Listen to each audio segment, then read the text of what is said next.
Test ক্রিকেটে এর আগে কখনো কেউ টানা ৩ ইনিংসে ০ রানে আউট হয় নাই, ব্যাপারটা মোটেও তা না।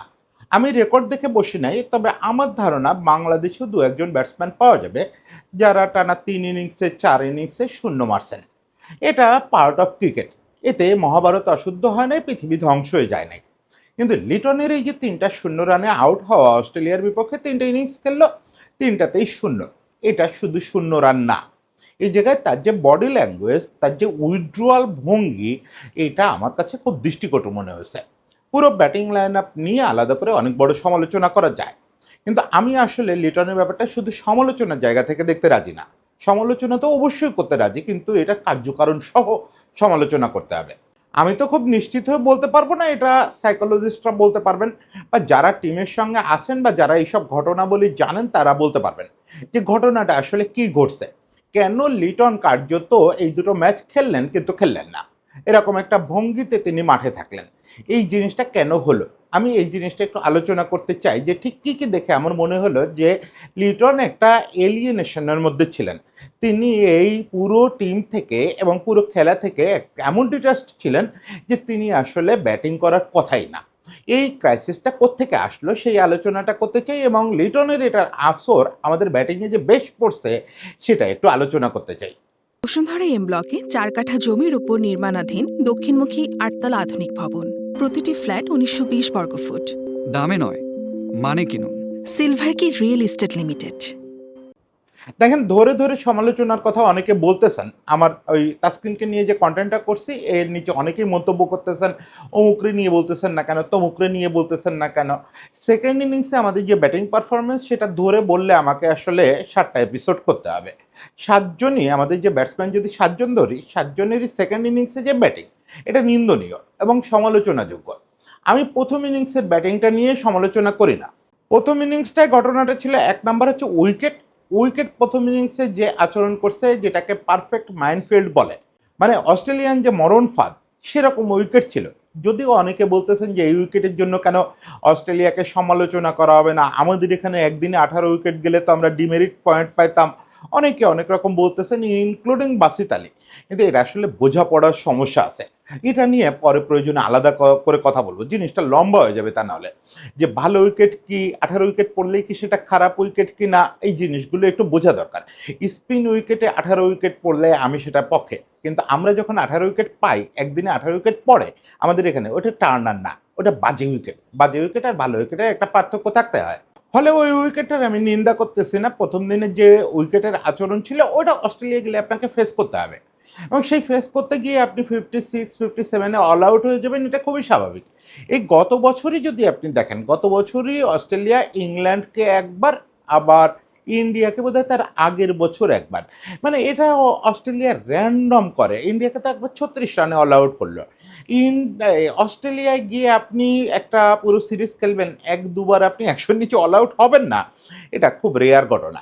কিন্তু সেটা ওই নির্দিষ্ট উইকেটে নির্দিষ্ট বোলিং যখন হবে, আর আজকাল এটা বেড়ে গেছে, আপনি দেখবেন যে আগে এটা কম ছিল, ওই যেটা বারবার বলি, এখন ওই ব্যাটসম্যান কম, যে এরকম উইকেটে জীবন দিয়ে হলেও একটা 200 বলের ইনিংস খেলবে, রান বলি নাই কিন্তু 200 বলের ইনিংস খেলবে, ওরকম ব্যাটসম্যান অনেক কমে গেছে। ফলে এই জিনিসটা এখন আমরা রেগুলার দেখি। কিন্তু দ্বিতীয় ইনিংসে কী হলো? দ্বিতীয় ইনিংসে ইট ওয়াজ জেনুইন স্পোর্টিং উইকেট। যখন আমরা নামছি ব্যাটিং করতে দ্বিতীয় ইনিংসে, তখন এটাতে কিচ্ছু নাই, মানে কিচ্ছু নাই বলতে একেবারে রাওয়ালপিন্ডির উইকেট না, বা ওয়াংখেড়ের উইকেটও না, মিরপুরের উইকেটও না। কিন্তু অস্ট্রেলিয়ায় আপনি সবচেয়ে ভালো যে স্পোর্টিং উইকেট আশা করতে পারেন, যেখানে আপনি একটু থাকলেই রান পাবেন, সেরকম উইকেটই ছিল। এবং এটাই অ্যান্টিসিপেটেড ছিল শুরু থেকে, কিউরেটর থেকে শুরু করে সবাই, খেলোয়াড়রা সবাই বলতেছিল যে প্রথম দিন, প্রথম সেশনের স্পাইসটা চলে যাওয়ার পরে দ্বিতীয় দিন থেকে এই উইকেটে ব্যাটিং করা যথেষ্ট সোজা ব্যাপার হবে। সেই জায়গাটায় আমরা একজন ব্যাটসম্যানও একটা ভালো ডেলিভারির জন্য ওয়েট করি নাই। হতে পারতো যে ভালো উইকেটেও কিন্তু আনপ্লেয়েবল ডেলিভারি হয়, তা না হলে গ্রেট বোলাররা গ্রেট হয় কী করে? তারা ভালো উইকেটেই আনপ্লেয়েবল ডেলিভারি দেয়। স্টার্ককে সেই ডেলিভারিটার জন্য আমরা ওয়েট করতাম, বা কামিন্স বা হ্যাজেলউড, কিন্তু আমরা সেটা করি নাই। আমরা বেশিরভাগ ক্ষেত্রেই খুবই আজগুবি শট করতে গিয়ে, শান্ত বা এরা যেটা করছে আজগুবি শট করতে গিয়ে আমরা আউট হয়ে গেছি। তানজিদ তামিম একটা আজগুবি পুল করতে গেল, ওটা পুলই হলো না, কিছু একটা হলো, সে কিছু একটা করলো, করে আউট হয়ে গেল। কিন্তু আমি তারপরও তারপরও ওই যে আপনারা ধরে সমালোচনার কথা বলতেছেন না, আমি যেকোনো একটা জিনিস বোঝার চেষ্টা করি যে কেন ঘটলো। যদি বুঝি যে এটার পেছনে একটা আমি সামষ্টিক যুক্তি পাচ্ছি। কারোর কোনো বিহেভিয়ার যদি অযৌক্তিক হয়, একেবারে যুক্তি দিয়ে ব্যাখ্যা করার যোগ্য না, স্বার্থপরের মতো বিহেভিয়ার, তখন আমি সমালোচনা করি। আরেকটা ক্ষেত্রে সমালোচনা করি যদি বুঝি যে তার কোয়ালিটি ফল করছে, এই জায়গায় খেলার মতো না। এছাড়া আমি কাউকে সমালোচনা করতে চাই না যতক্ষণ পর্যন্ত যুক্তি দিয়ে ব্যাখ্যা করা যায়। এখন হতে পারে যে আমার যুক্তিতে সবকিছু কুলায় না, তখন সমালোচনা করে ফেলি। কিন্তু এই যে সামষ্টিক ব্যাটিং, লিটন আর মুশফিক বাদ দিলে, লিটন আর মুশফিককে একটু ব্র্যাকেটে রাখেন, বাকিদের ব্যাটিংয়ের একটা ব্যাখ্যা আছে। সেটা হচ্ছে প্যানিক ট্রিগার। প্যানিক ট্রিগার যেটা করে, আপনি যদি একটু সাইকোলজির খোঁজ খবর রাখেন, আর ক্রিকেটে এটা খুব জরুরি এই খোঁজ খবরটা রাখা। আপনার যখন কোনো একটা বিপদে পড়ে ক্রিকেটে ব্যাটসম্যানরা, এটা মানব চরিত্রই এরকম যে আপনি যখন আতঙ্কের মুখোমুখি হন তখন আপনি প্যানিক ট্রিগারে পড়লে অ্যাগ্রেসিভ আচরণ করবেন। আপনার প্যানিক ট্রিগার হলে আপনি বহু ধরনের আচরণ করতে পারেন। তার ভিতরে একটা হচ্ছে অদ্ভুত অ্যাগ্রেশন দেখানো, যে আমি কিছু একটা করে এখান থেকে বেরোয় আসবো। মানুষ ভয় পেলে দেখবেন উল্টে মারার চেষ্টা করে। যে লোকটা দুর্বল ভয় পাচ্ছে সেই উল্টে এসে আগে থাপ্পড় মেরে দেয়। গন্ডগোলে রাস্তাঘাটে এই জিনিস খুব রেগুলার দেখবেন। যে লোকটা ক্ষীণ দেহের এবং যে লোকটা জানে যে মারামারি হলে আমিই আগে মার খাবো, আমি বেশি মার খাবো, সে আগে থাপ্পড়টা মেরে দেয়, ভয় থেকে মারে, এই যে প্যানিক থেকে মারে। ফলে আমি তানজিদ তামিম থেকে শুরু করে শান্ত এদের সাইকোলজিটা একটা ফ্রেমে ফেলতে পারি। যে এরা যেটা হয়েছে যে যখন ব্যাটিং করতে নামছে তখন দেখছে যে আমরা যদি একটু ভালো ব্যাট করি তাহলে আমরা এই ম্যাচে আবার ফিরতে পারি। আমরা তো ম্যাচ থেকে পুরোপুরি ছিটকে যাই নাই এখনো, আমরা এই ম্যাচে ভালোভাবে ফিরতে পারি। যে উইকেট ছিল ওই সময়, ওই উইকেটে অনায়াসে আমাদের পক্ষে 400 রানের একটা ইনিংস খেলা সম্ভব। সেক্ষেত্রে ওদের সামনে আমরা অনায়াসে 250 প্লাস একটা টার্গেট দিতে পারি। এবং আপনারা নাথান লায়নের বল দেখে বুঝতেছেন যে এইটা তৃতীয় দিন চতুর্থ দিনে গিয়ে কীরকম পরিমাণে তাইজুলদের হেল্প করতো, তাইজুল মিরাজদের। ফলে এখানে আমাদের এই ম্যাচে ভালো মতো সম্ভাবনা ছিল। ওই সম্ভাবনাটাই এদের আতঙ্কিত করছে যে আমি যদি একটু এদিক ওদিক করি সম্ভাবনাটা শেষ হবে, সম্ভাবনাটা শেষ হলে সবাই আমরা গাইলাবে, গাইলালেই আমার সমস্ত শেষ। এই প্যানিক থেকে তারা ওই আচরণ করছে। এইটা আমার যুক্তি। ওকে, এই কারণে আমি এদের আলাদা আলাদা করে আর সমালোচনা করতেছি না। আর মুশফিকেরটা হচ্ছে কি, মুশফিক সহ আমাদের এই আগের জেনারেশনের ব্যাটসম্যানদের এই যে আচরণ, এই বারবার লোয়ার অর্ডার ব্যাটসম্যান বা বোলারদের এক্সপোজ করে দেওয়া দিয়ে নিজে নট আউট থাকার যে ব্যাপারটা, এইটা আসলে দেখতে দেখতে ক্লান্ত হয়ে গেছে এবং খানিকটা বলতে বলতেও ক্লান্ত হয়ে গেছে। হয়তো কন্টেন্টে কম বলছে, কারণ ওই রেসপেক্টটা রাখতে চাই। কিন্তু এটাই তো আসলে আমাদের এই ওই জেনারেশনের ব্যাটসম্যানদের অনেকের বৈশিষ্ট্য, যে নিজের উইকেট নিয়ে খুব চিন্তাভাবনা করা, দলের জন্য ফাইট না করা। বলতে পারেন যে ওই সময় মুশফিক নিজে যদি বারবার স্ট্রাইক নিয়ে অনেকগুলো বল খেলতো, কি হতো? ওই ইনিংস পরাজয়টা এড়াতো, তাও দরকার নেই, ইনিংস পরাজয় এড়ানোরও দরকার নেই। একটা ব্যাটসম্যান গার্ডস নিয়ে খেলছে, এটা অস্ট্রেলিয়াকে একটা সিগন্যাল দিত যে না, ওদের সবাই আত্মসমর্পণ করে নাই। সেটুকু অন্তত করা যেত, সেটুকু করলেও একটু তৃপ্তি থাকতো। ওই জায়গাটায় তার উপরে বেশ রাগ আছে, তাকে কোনো ফ্রেমে ফেলতে পারি না। ওই একটাই ফ্রেমে ফেলতে পারি যে এরা চিরকাল এরকমই, এরা চিরকাল এরকমই। ওকে, লাস্ট বাট নট লিস্ট, সেটা হচ্ছে লিটন দাস, যাকে আসলে আমি এইসব যুক্তিতে ফেলতে পারতেছি না। প্রথম টেস্ট থেকে তার যে বডি ল্যাঙ্গুয়েজ, হ্যাঁ, সে যখন কিপিং করতেছে তার যে চিরাচরিত চেনা ভঙ্গি, স্লেজিং করা, তারপরে প্রথম ইনিংসে সে একদম উইকেটের ওপরে এসে কিপিং করছে, এরকম দু একটা কাজ। স্লেজিংটাও যে খুব বেশি করছে বা অন্যান্য সময় আমরা তাকে যে পরিমাণে ইনভলভ দেখি, তা আমার কাছে মনে হয় না। আমি অলমোস্ট এখানে প্রতিটা দিন প্রতিটা সেশন চেষ্টা করছি প্রতিটা ডেলিভারি দেখার। আমার কাছে মনে হয়েছে লিটনের এনগেজমেন্ট আগে যে কোনো টেস্টের চেয়ে কম। লিটনের এবং শান্তর এনগেজমেন্ট নিয়ে আমি বহু প্রশংসা করে বেড়াই বিভিন্ন জায়গায়। ইনফ্যাক্ট আমি ভাবতেছিলাম যে মার্ক টেলর আর ইয়ান হিলির যে রিলেশনটা ছিল, ওইটাকে মিলায়ে একটা কন্টেন্ট করবো কিনা, শান্ত আর লিটনকে মিলায়। কিন্তু আমার লিটনকে সেই রকম এনগেজড মনে হয় নাই কিপিংয়ের সময়। ওকে, ফরগেট ইট। কিন্তু ব্যাটিংয়ের সময় আপনি দেখছেন ওর ভঙ্গি, মানে ওর যে অ্যাপ্রোচটা দেখছেন, কখনো আপনার মনে হয়েছে যে ও আসলে কিছু করতে চাচ্ছে? বাকিরা তো অ্যাটাক করতে চাইছে, অ্যাগ্রেশন করতে চাইছে প্যানিক থেকে, বা মুশফিক নিজে থেকে যেতে চাইছে, যে কোনো কিছু একটা করতে চাইছে প্রত্যেকে। লিটন কি কিছু করতে চাইছে? সে যখন ব্যাট নিয়ে নেমে গেছে উইকেটে, তাকে একবারও দেখে আপনার মনে হয়েছে যে ও কিছু একটা করতে যাচ্ছে, মারবো, ধরবো, থাকবো, যাবো, কিছু একটা? কোনো কিছু মনে হয় নাই।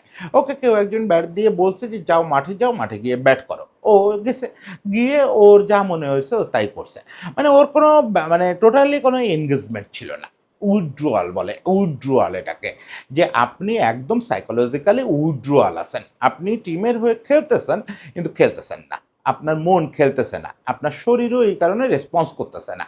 আমি জানি না আমার এই অবজারভেশনটা কতটা সত্যি, কিন্তু আমার কাছে মনে হয়েছে লিটন আউট হয়েছে 0 রানে, এটা কোনো ব্যাপার না। যদি সে সেঞ্চুরিও করতো এরকম ব্যাটিং করে, তাও আমি একই রকম আতঙ্কিত বোধ করতাম যে একটা খেলোয়াড় টিমের মধ্যে এরকম উইথড্রয়ালে ভুগবে কেন। এটা কখনোই টিমের জন্য ভালো না। এটা বাকি ব্যাটসম্যানদের উপরেও খারাপ প্রভাব ফেলে। সব ব্যাটসম্যানের ভেতরে ওই প্রভাবটা ফেলে যে দাদা সিনিয়র খেলোয়াড়, দাদা যদি এরকম আচরণ করে যে উইকেটে যাচ্ছে, কি হয়েছে না হয়েছে কিছুতে কিছু যায় আসে না। আপনার তো সবার আগে ওই লড়াকু ব্যাপারটা দেখাইতে হবে। দেখেন শান্ত যখন ওরকম একটা শট করে, বাজে শট করে আউট হয়ে যায়, আউট হয়ে যাওয়ার পরে তার যে ভঙ্গিটা সব কিছু বলে দেয় যে ছেলেটা চেষ্টা করছে।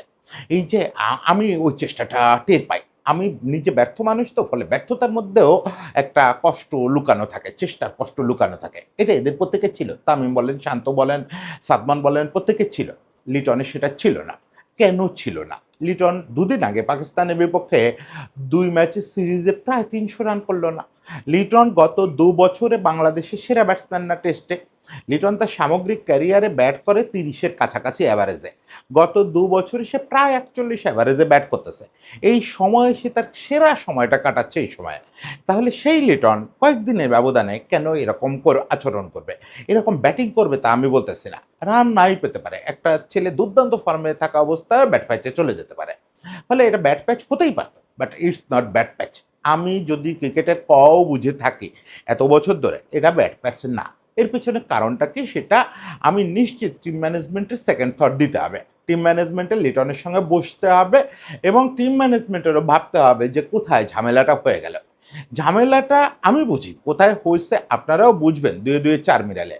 এই ঝামেলাটা শুরু হয়েছে তার ইনজুরি থেকে। ইনজুরি নিয়ে বোর্ডের সঙ্গে তার যে বোর্ডে না, মেডিকেল বিভাগের সঙ্গে তার যে বারবার দ্বিমত হওয়া, শেষ পর্যন্ত তাকে জোর করে জিম্বাবুয়েতে পাঠানো, জোর করে চিটাগাংয়ে পাঠানো, এই খেলো এই খেলো, তারপরে ফিটনেস টেস্টের ডেট আসার আগেই তার দলে যোগ করা, জোর করে এখানে খেলতে পাঠানো, এসবগুলো মিলে এই ছেলেটা উইথড্রয়ালে চলে গেছে। কিন্তু এগুলো যদি তার উইথড্রয়াল সিনড্রোমের কারণ হয়, তাহলে প্রথমত আমি বলবো যে লিটন ইন্টারন্যাশনাল লেভেলে খেলার যে পেশাদারিত্ব সেটা দেখাতে পারেন নাই। যাই ঘটে যাক, তার সঙ্গে যদি ন্যায় হয়, অন্যায় হয়, যাই ঘটে যাক, you have to fight for your team. You have to fight for your team. আপনি উইথড্রয়াল করতে পারবেন না। এটা সেনাবাহিনীর মতো একটা ব্যাপার। আমাদের খুব অপছন্দের এখন বাংলাদেশে একটা মানুষ, রবিচন্দ্রন অশ্বিন, যারা আমি ক্রিকেট ফিলোসফিতে খুব গুরুত্ব দেই, এই ঢাকায় বসে একটা কথা বলছিল। সে তো মাহির খুব মানে মহেন্দ্র সিং ধোনির খুব ঘনিষ্ঠ মানুষ ছিল। মহেন্দ্র সিং ধোনির ক্যাপ্টেন্সি যাওয়ার পরে প্রথম সিরিজটা সম্ভবত বিরাট কোহলির নেতৃত্বে ইন্ডিয়া খেলছিল ঢাকার মাটিতে। প্রথম বা দ্বিতীয় সিরিজ। ওখানে অশ্বিন প্রেস কনফারেন্সে আসলে একজন ইন্ডিয়ান জার্নালিস্ট তারে জিজ্ঞেস করছে যে মাহি তো ক্যাপ্টেন নাই, এখন আপনি কিভাবে মানায় নেবেন? তো সে বলছে যে দেখো, আমি মাহির সঙ্গে আমার কি রিলেশন, কি এগুলা বাইরের কথা। কিন্তু আমি যখন কোনো টিমের হয়ে খেলি, আমি ফিল করি আমি একটা সোলজার, এবং এটা আর্মি লাইক একটা ইনস্টিটিউট। আমাকে যদি আমার ক্যাপ্টেন বলে যে রবি তুমি মাঠে যাও, মাঠে গিয়ে নিজের মাথায় গুলি করে মরে যাও, মরে গেলে আমার টিম জিতবে, বা মরে গেলে আমার টিম জিতবে এটাও বলার দরকার নেই, আমার শুধু এই অর্ডারটা দেয়, আমি মাঠে যাব, মাঠে গিয়ে গুলি করে নিজে মরে যাব, এইটা আমি করতে রাজি আছি। হ্যাঁ, যদি আমি সেটা করতে না রাজি হই, আমি তা আগে পদত্যাগ করব। পদত্যাগ করে বলবো যে আমি তোমার কমান্ড মানি না। কিন্তু যদি দলের থাকে, আমি তাহলে টিমের জয়ের জন্য যেটা করা দরকার, আমার ক্যাপ্টেন আমাকে যা করতে বলবে আমি তাই করবো। আমি ক্যাপ্টেনকে সেনাপতি হিসাবে দেখি। এই মানসিকতা না থাকলে আপনি ইন্টারন্যাশনালে একটা টিমের হয়ে খেলতে পারবেন না। আপনি ক্রিকেট বলেন, ফুটবল বলেন, বাইরে যা খুশি করতে যেতে পারে। ওই ড্রেসিং রুমে কি হয়েছে, আর্জেন্টিনার ড্রেসিং রুমে কি হয়েছে, এটা তো এখন একটা বিরাট ট্রলের বাক্য হয়েছে। আসলেই তাই, ড্রেসিং রুমে যা খুশি হইতে পারে, কিচ্ছু যায় আসে না। আপনার বিহাইন্ড দ্য সিন অনেক কিছু করতে পারে, আপনার সঙ্গে দ্বিমত হতে পারে, অন্যায় হতে পারে। পৃথিবীটা তাই, পৃথিবীটার বেড অফ রোজেস না। প্রতিদিন আপনার সঙ্গে ন্যায় হবে না, কিছু ভুলভাল হবে, কিছু নয় অন্যায় হবে। তার মানে এই না আপনি উইথড্রয়াল করে নেবেন, আপনি টিমের থেকে ওই গাজুয়ারি ব্যাপারটা দেখাবেন যে না আমি খেলবো কি খেলবো না। তবে এটাও ঠিক, লিটনের ব্যাপারে যা বলার বললাম, যে লিটন যদি সেটা এইসব কারণে এই অপেশাদারিত্ব করে থাকে, অবশ্যই লিটন এটা অন্যায় করছেন। আমি আশা করি খুব দ্রুত তিনি নিজের সঙ্গে বোঝাপড়া করে পরিস্থিতিটা সামলাবেন, কারণ তিনি ২ ফরম্যাটের আমাদের ক্যাপ্টেন। তিনি যদি এত বেশি মানসিকভাবে ভঙ্গুর হন যে কিছু ঘটনার প্রেক্ষিতে তিনি টিমের প্রতি অভিমান করে ফেললেন বা নিজের প্রতি অভিমান করে ফেললেন, তাহলে সেটা বিপদের কথা। ফলে তাকে নিজের সঙ্গে বোঝাপড়া করতেই হবে। সমালোচনা পর্ব আমি মনে করি আজকে যা করার করে ফেলছি। এই রকম একটা পারফর্ম করার পরে, ডারউইনে এরকম একটা পারফর্ম করার পরে দুটো সমালোচনা কন্টেন্ট করলাম, এটা বাড়াবাড়ি হয়ে গেল। এটা দেবব্রতর তরফে বাড়াবাড়ি হয়ে গেল। রাতে একটু চেষ্টা করব, রাতে একটা অন্য কন্টেন্টের সম্ভাবনা আছে, যদি হয় সেটা করব, না হলে চেষ্টা করব আমাদের এই ডারউইন ম্যাকাই মিলে আমাদের যে প্রাপ্তিটা, we are now number 6 test team in the world, ফলে এটাকে সেলিব্রেট করতে হবে। রাতে চেষ্টা করব সেই সেলিব্রেশনটা করার। সবাই ভালো থাকবেন, সবার জন্য শুভেচ্ছা।